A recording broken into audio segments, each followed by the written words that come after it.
Le Centre canadien de la protection de l'enfance gère cyberaide.ca. C'est la centrale de signalement des cas d'exploitation sexuelle des enfants sur Internet. Ça a été créé en 2002. Et pour savoir comment bien l'utiliser, nous avons comme invité aujourd'hui en studio René Morin, qui est le porte-parole de cyberaide.ca. Bonjour, Monsieur Morin. Bonjour. Premièrement, est-ce que vous pouvez nous expliquer plus en détail qu'est-ce que c'est cyberaide.ca? Alors, cyberaide.ca, c'est un service qui intervient entre le grand public et les corps de police pour recevoir des signalements, des plaintes, des dénonciations en rapport avec des cas d'exploitation sexuelle d'enfants sur Internet. Ça peut être des cas de pornographie juvénile, de leurre d'enfants sur Internet, de tourisme pédophile, d'exploitation sexuelle d'enfants sous d'autres formes. Alors nous, on reçoit ces informations-là qui viennent du grand public, on les analyse et à partir du moment où on constate qu'on est en présence d'une situation qui serait considérée illégale en vertu du Code criminel du Canada, alors on renvoie l'information au corps de police qui est le plus apte à agir et à enquêter dans le but de protéger rapidement les enfants qui sont impliqués dans ces histoires-là. Et dans vos cas de signalement, qu'est-ce qui revient plus souvent? Je vous dirais que c'est à 90% des cas de pornographie juvénile, mais il faut bien savoir qu'on reçoit environ 3000 signalements par mois. Donc, 10%, c'est peut-être ce qui reste de 3000, mais 10% de 3000, c'est quand même beaucoup. Et mois après mois, ça représente quand même un volume assez considérable de signalements, par exemple, de leurre d'enfants sur Internet à hauteur d'environ 150 signalements par mois.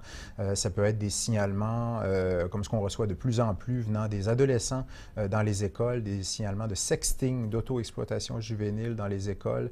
C'est un phénomène dont on parle de plus en plus dans les médias. C'est le genre de signalement que l'on reçoit et par rapport auquel on intervient. Est-ce que vous avez collaboré à beaucoup d'arrestations?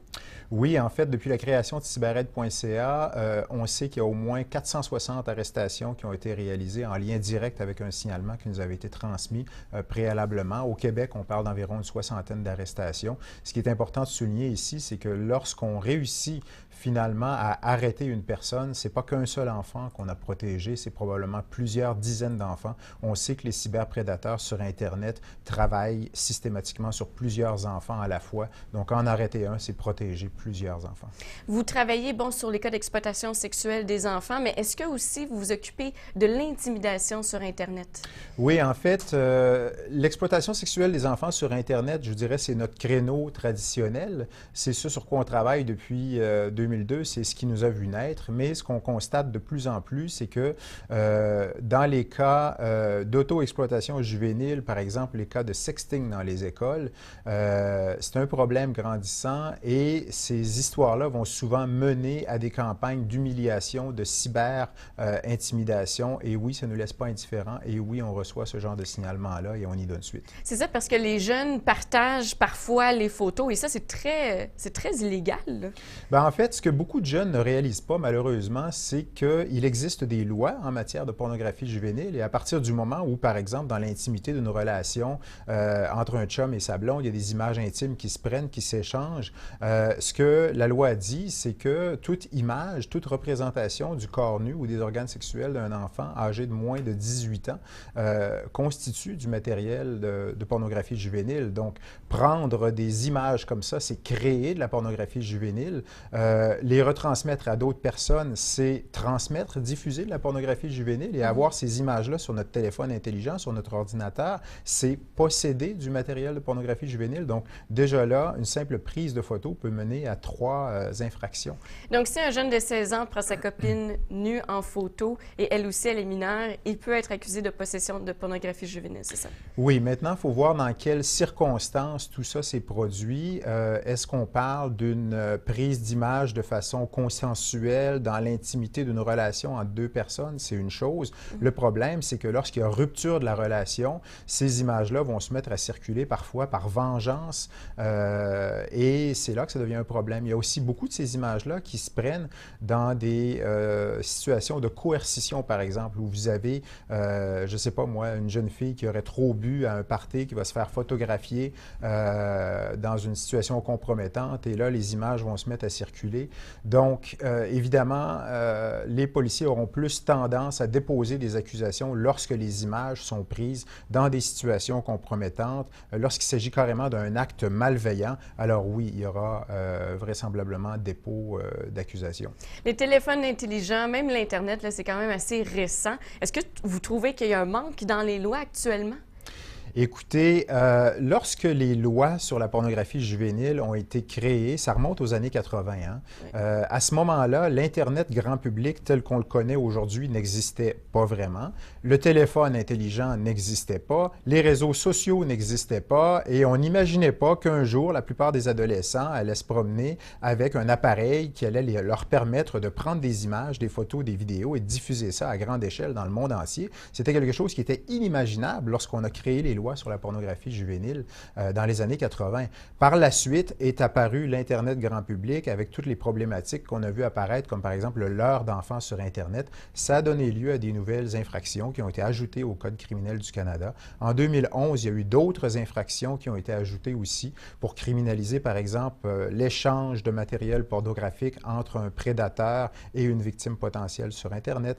Et on parle de plus en plus de criminaliser la diffusion d'images intimes sans le consentement de la personne.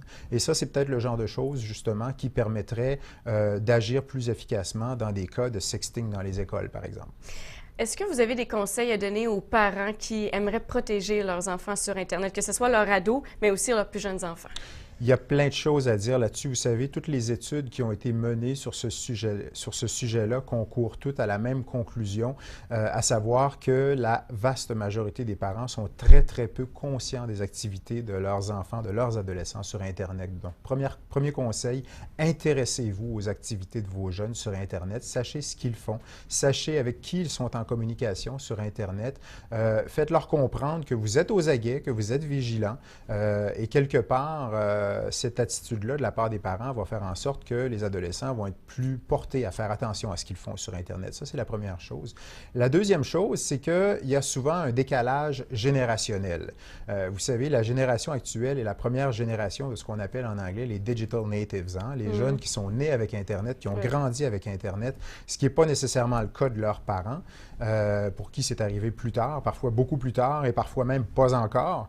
Donc, il y a ce décalage générationnel-là qui fait que les parents ne se sentent pas toujours très bien outillés pour encadrer leurs enfants sur Internet. C'est bon de savoir que sur un site comme par exemple cybered.ca, les parents vont trouver beaucoup d'informations qui vont leur permettre de mieux se renseigner pour mieux protéger leurs enfants sur Internet.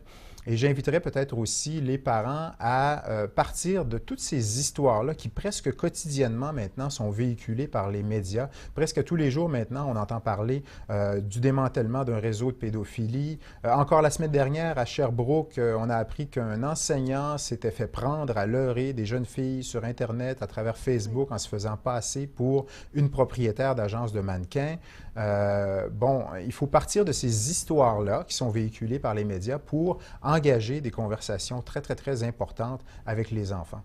Et aussi, bon, on peut toujours visiter votre site Internet, comme vous l'avez dit, au www.cybered.ca. J'imagine que si on voit quelque chose de très louche sur Internet, que ce soit avoir l'impression que notre enfant là, pourrait être victime d'un cyberprédateur ou simplement voir des trucs un peu louches sur Internet, on peut aussi signaler tout ça là, sur votre site. Oui, absolument. Cybered.ca, c'est l'endroit où aller pour signaler vos inquiétudes. En fait, toute inquiétude par rapport à l'exploitation sexuelle d'un enfant sur Internet. Il faut aller sur cybered.ca pour fournir ces informations-là, sachant qu'il y aura des analystes qui vont examiner tout ça et qui vont donner suite à votre signalement si on est en présence d'une situation illégale. C'est important de souligner aussi que cybered.ca reçoit les signalements anonymes.